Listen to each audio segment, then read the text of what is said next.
in 3, 2, 1, go.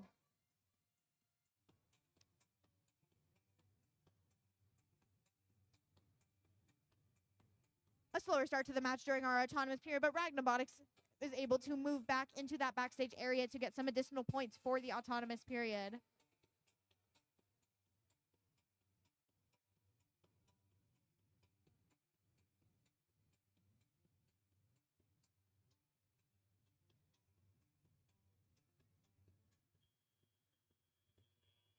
That noise means that drivers are able to pick up their controllers as the next 2 minutes of our match will be in teleop, meaning that they are driver controlled by these students.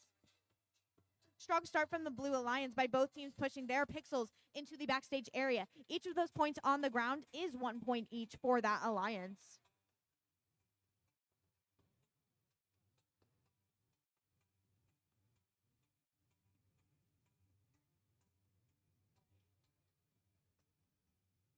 Some traffic in the Red Alliance area as Berserkers and Ragnabotics are trying to fight for a spot to place their pixels.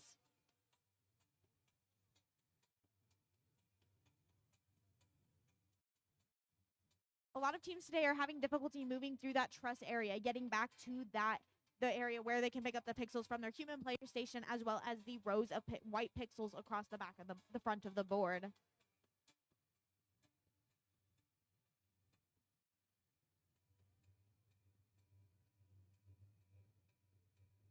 Ragnabotics begins to make the trek across the trusses and try to get some more pixels for their team to score some more points.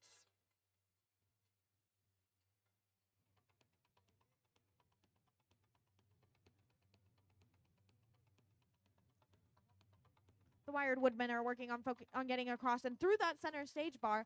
That actually is a really difficult bar for a lot of teams, as we're seeing a lot of mechanisms getting stuck on that today.